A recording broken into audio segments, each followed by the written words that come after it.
Anda tahu, biasanya ketika kita membicarakan masa depan dalam sebuah bisnis, budaya pop itu seringkali menjejalkan ekspektasi tentang semacam keajaiban. Mitos insting bisnis yang luar biasa itu kan? Nah, iya persis. Coba bayangkan klise ini ya. Seorang pendiri startup yang tiba-tiba dapat pencerahan di tengah malam. Terus dia mencoret-coret ide briliannya di atas serbet kafe. Yang biasanya sudah kena noda kopi gitu ya? Betul.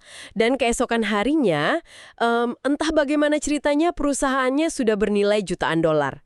Serbet itu dibingkai dan jadilah legenda. Sayangnya cerita semacam itu mengabaikan sekitar 99% kenyataan di lapangan. Iya, sangat jauh dari realitas. Serbet kafe itu memang bagus untuk sekedar bermimpi ya, memicu percikan awal. Tapi kita ini sangat menyukai mitos tentang intuisi spontan sampai-sampai kita sering lupa menanyakan mekanisme aslinya, mekanisme eksekusinya ya. Tepat. Pertanyaannya adalah, bagaimana Anda mengubah tinta di atas serbet itu menjadi sebuah entitas yang berfungsi tanpa... Tanpa hancur lebur di bulan ke-6. Nah, itu dia. Karena begitu Anda melangkah keluar dari kafe itu dan masuk ke dunia nyata, tiba-tiba serbet itu tidak lagi berguna. Masuk ke ruang rapat yang dingin, berhadapan dengan tenggat waktu proyek, Anda kan tidak bisa membayar gaji karyawan pakai intuisi. Sama sekali tidak bisa. Anda dihadapkan pada realitas yang menuntut kejelasan mutlak, metrik yang terukur, dan strategi yang tahan banting. Dan disitulah banyak orang pintar membuat kegagalan yang fatal. Karena mereka mengira antusiasme bisa menggantikan struktur ya kan? Betul sekali. Itu transisi yang sangat menyakitkan dari sekedar bermimpi menjadi benar-benar membangun. Dan jujur saja, menata struktur itu tidak seksi. Itu butuh kerja keras kognitif. Maka dari itu, hari ini kita akan melakukan pembahasan mendalam terhadap tumpukan sumber materi perkuliahan bisnis. Khususnya, kita akan membedah silabus manajemen bisnis untuk pertemuan keempat. Ini topik yang sangat esensial. Sangat esensial. Fokus utama kita adalah membedah fungsi perencanaan atau planning dan pengambilan keputusan. Kita akan membongkar dari buku-buku teks manajemen. Kenapa bisnis yang cerdas sekalipun bisa mengalami kegagalan perencanaan yang konyol. Dan bagi Anda yang sedang mendengarkan ini, mungkin bertanya-tanya, mengapa harus peduli dengan teori perencanaan? Betul. Kenapa harus repot-repot menyimak? Karena memahami cara membongkar dan merakit rencana itu bukan sekedar teori untuk ujian. Ini adalah jalan pintas Anda. Sebuah cheat code ya? Ya, cheat code untuk menjadi sangat strategis dalam pekerjaan Anda. Entah Anda seorang manajer, freelancer, atau CEO sekalipun, agar Anda bisa menghindari kekacauan operasional. Dan mencapai target tanpa merasa kewalahan atau kayak memadamkan kebakaran setiap hari. Oke, mari kita bedah ini.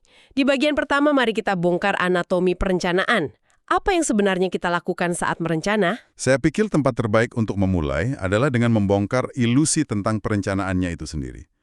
Banyak orang, bahkan di level eksekutif, keliru menyamakan perencanaan dengan sekedar membuat daftar tugas harian. Atau jadwal Gantt chart yang panjang itu ya? Betul. Padahal kalau kita telusuri pemikiran para pionir manajemen dalam sumber kita, mereka melihatnya sebagai disiplin ilmu yang jauh lebih radikal.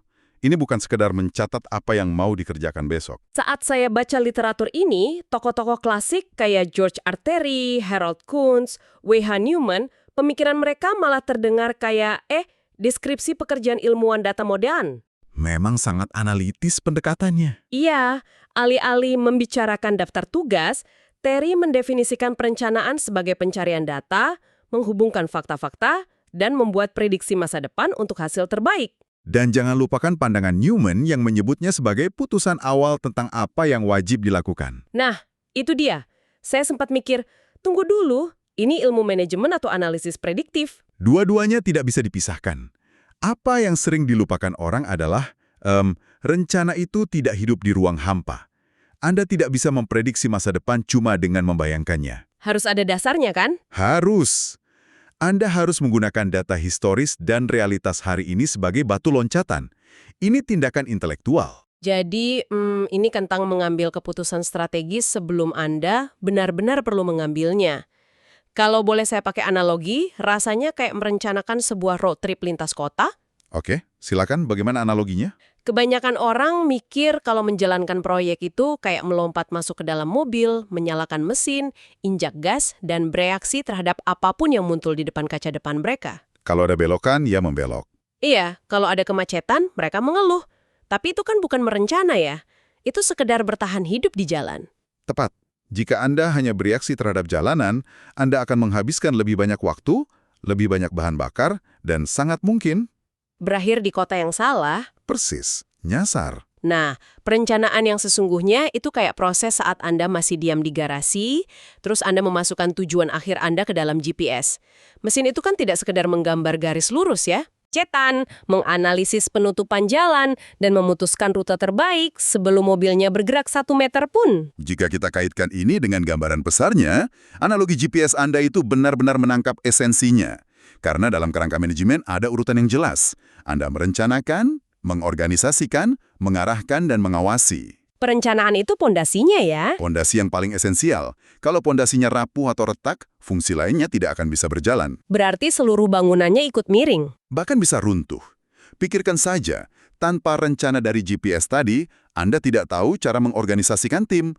Anda mungkin merekrut insinyur padahal butuhnya pemasar. Oh, masuk akal. Tanpa GPS kita nggak tahu mobil apa yang harus dipakai. Dan Anda tidak tahu apakah Anda sudah sampai atau masih nyasar, karena standar keberhasilannya tidak pernah didefinisikan. Oke, tapi begini. Kalau saya seorang manajer media yang dengar ini, insting saya mungkin bilang, oke, saya paham teorinya. Terus gimana cara nyatanya? Langkah praktisnya ya. Iya. Kalau saya punya proyek besok pagi, saya tetapkan saja tujuannya, terus saya suruh tim lari sekencang mungkin. Tapi dari bacaan kita, pendekatan ini berujung bencana. Kenapa? Karena pendekatan itu melewatkan langkah krusial. Menurut Terry, di literatur kita, ada 4 tahap dasar. Pertama, menetapkan tujuan. Kedua, merumuskan keadaan saat ini. Nah, tunggu. Disinilah bagian yang sangat menarik buat saya. Kenapa langkah kedua itu harus merumuskan keadaan saat ini? Kenapa menurut Anda itu aneh? Karena bukankah perencanaan itu tentang masa depan? Kenapa kita harus menghabiskan waktu rapat berjam-jam cuma untuk menguliti keadaan kita sekarang? Kayak kita mau inovasi, tapi malah disuruh ngecek inventaris gudang masa lalu. Yang paling menakjubkan di sini adalah asumsi itu memang wajar, tapi sekaligus jadi perangkap mematikan. Banyak orang gagal merencana karena mereka melompat ke tujuan tanpa tahu titik awal mereka. Balik ke analogi GPS tadi dong. Persis, saat Anda masukin alamat tujuan ke GPS, apakah rutenya langsung muncul? Enggak, dia harus cari sinyal satelit dulu untuk mengunci lokasi saya saat ini. Kalau titik birunya belum muncul, rutenya nggak mau dimuat. Nah, itulah mekanismenya. Sebuah sistem navigasi secanggih apapun tidak akan bisa memetakan jarak atau hambatan kalau dia tidak tahu presisi titik awalnya. Jadi di dunia bisnis mengunci titik awal ini artinya apa? Artinya memiliki keberanian untuk jujur, menilai kondisi finansial, kelemahan tim, dan posisi di mata kompetitor hari ini. Mengetahui posisi saat ini mencegah kita membuat target yang tidak realistis. Wah, ini masalah ego ya. Masalahnya bukan pada tujuannya, tapi pada ilusi tentang titik awalnya. Betul. Saya beri contoh. Ada perusahaan yang tujuannya menguasai 20% pangsa pasar dalam 2 tahun. Tapi mereka menolak melihat keadaan saat ini. Keadaan yang kayak gimana? Misalnya turnover rate karyawan mereka tinggi karena budaya kerjanya beracun, dan uang kasnya cuma sisa 6 bulan. Apa yang terjadi? Mereka rekrut tim besar-besaran, tapi orang lama pada resign, dan uangnya habis di tengah jalan. Rasanya kayak, mau lari maraton tapi nggak sadar lagi asma dan nggak bawa inhaler. Analogi yang sangat tepat. Setelah Anda jujur melihat kesenjangan antara posisi saat ini dan tujuan, barulah Anda masuk ke langkah ketiga dan keempat. Mengidentifikasi hambatan dan mengembangkan serangkaian kegiatan, ya? Betul. Rencana operasional itu yang jadi jembatan di atas jurang hambatan tadi. Oke, kerangkanya solid banget. Langkah pertama tadi kan menetapkan tujuan. Mari kita zoom in ke konsep tujuan ini. Karena sejujurnya, dengar kata goal setting di dunia korporat itu kadang bikin kita memutar bola mata. Terasa seperti formalitas rapat saja kan? Banget, kayak ini KPI dari atasan, cuma angka di spreadsheet. Tapi di RPS dan buku teks ini, tujuan bukan sekedar garis finish. Jauh dari sekedar garis finish. Literatur kita, terutama dari Handoko, memecah tujuan menjadi jangka panjang, menengah, dan pendek. Tapi yang lebih penting adalah fungsi tujuan tersebut bagi organisasi. Ada 4 fungsi ya, kalau tidak salah. Ya, sebagai pedoman kegiatan, standar pelaksanaan, sumber motivasi, dan sumber legitimasi. Nah, coba kita bedah. Kalau saya pakai analogi olahraga ya, coba bayangkan saya menyewa 11 pemain bola terbaik di dunia, saya taruh di lapangan, kasih bola, tapi saya singkirkan gawangnya. Tidak ada gawang sama sekali. Nggak ada, garis lapangan juga nggak ada. Apa yang terjadi sama 11 atlet elit ini? Ya pasti kebingungan massal. Sehebat apapun mereka menggiring bola, energinya tidak punya saluran produktif, cuma lari mondar-mandir sampai kelelahan. Betul, gawang itulah tujuan organisasinya. Dia jadi standar pelaksanaan, ngasih tahu wujud kemenangan itu kayak apa, dan pas bola masuk, penonton bersorak, itu jadi sumber motivasi. Tanpa tujuan, semua orang cuma berlari tak tentu arah. Karyawan bisa burnout tanpa pernah merasakan kemenangan. Iya, karena mereka nggak tahu lagi menangin apa. Tapi dari 4 fungsi tadi, ada satu poin yang disoroti expert manajemen, yaitu sumber legitimasi. Ini poin yang sangat krusial dan sering diabaikan. Legitimasi itu maksudnya kayak legalitas hukum birokratis gitu. Gimana relevansinya buat manajer sehari-hari? Bukan legalitas di pengadilan, ini tentang pembenaran sosial dan strategis.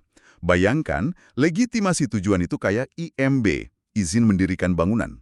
Oke, IMB, gimana tuh? Kalau Anda mau merombak total rumah di lingkungan padat, bawa alat berat, bikin macet, bikin berisik berbulan-bulan, tetangga pasti marah kan? Pasti di demo warga itu. Tapi kalau Anda punya IMB yang jelas, apalagi kalau tujuannya membangun fasilitas umum yang disetujui, maka debu dan kebisingan itu jadi sah.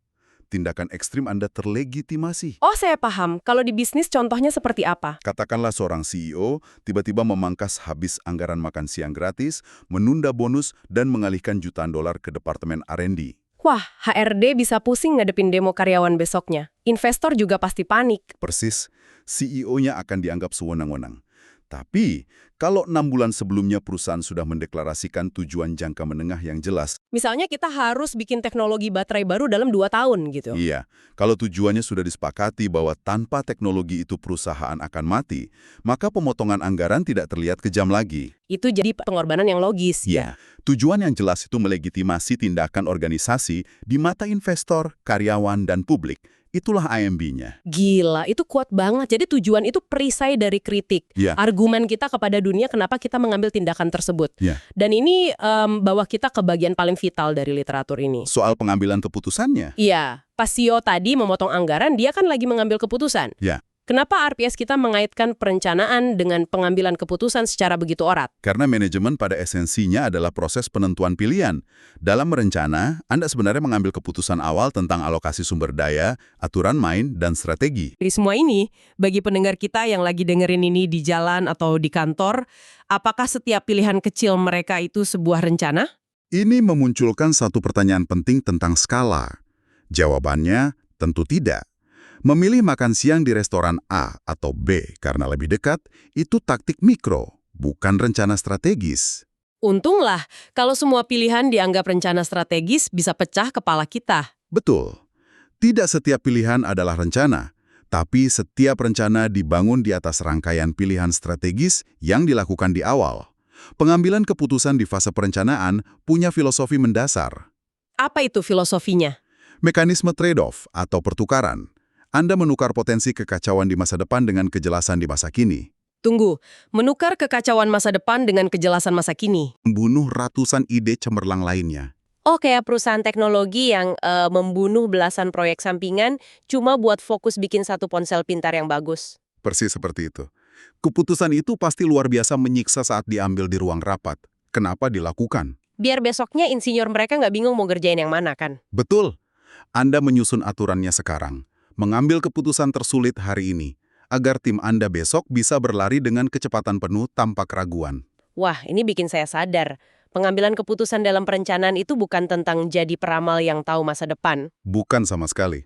Ini tentang bikin komitmen pada satu versi masa depan yang kita tuju, terus menyelaraskan semua sumber daya ke sana. Dan itulah kenapa pengambilan keputusan adalah denyut nadi dari perencanaan. Rencana tanpa keputusan tegas, cuma daftar angan-angan. Luar biasa. Kita sudah membongkar banyak banget hari ini dari materi pertemuan keempat ini. Rasanya kayak ngelihat mesin jam tangan dari dekat ya. Terlihat jelas bagaimana setiap roda gigi saling menggerakkan. Betul, menguasai ini berarti kita paham kalau perencanaan itu seni memprediksi dan menghubungkan fakta, mengikuti 4 langkah sistematis, memakai tujuan sebagai kompas dan perisai. Dan berani mengambil keputusan strategis di awal. Tepat, entah Anda kelola perusahaan multinasional atau sekedar menyusun jadwal proyek minggu depan, konsep ini adalah jalan pintas Anda untuk menghindari kepanikan akibat kerjaan yang berlebihan. Dan membebaskan otak Anda untuk fokus pada eksekusi dan inovasi. Pengetahuan yang sangat berharga untuk diaplikasikan hari ini juga. Tapi, sebelum kita tutup, kami punya satu pemikiran provokatif akhir untuk Anda renungkan sendiri di rumah. Sesuatu untuk menantang struktur yang baru saja kita bangun ya? Ya, kalau sebuah rencana bisnis disusun sangat kuat berdasarkan fakta masa kini dan prediksi masa depan, apa yang terjadi ketika krisis yang sama sekali tidak dapat diprediksi menghantam? Sebuah peristiwa Black Swan yang memutarbalikkan segalanya? Persis. Apakah rencana yang terlalu kaku justru bisa menjadi kelemahan terbesar Anda saat Anda dituntut untuk berimprovisasi? Biarkan ini menjadi bahan eksplorasi mandiri Anda setelah ini. Terus pertanyakan asumsi Anda. Selalu ada ruang untuk beradaptasi. Tentu saja. Terima kasih telah meluangkan waktu bersama kami dalam penelusuran mendalam kali ini. Sampai jumpa di pembahasan kita selanjutnya.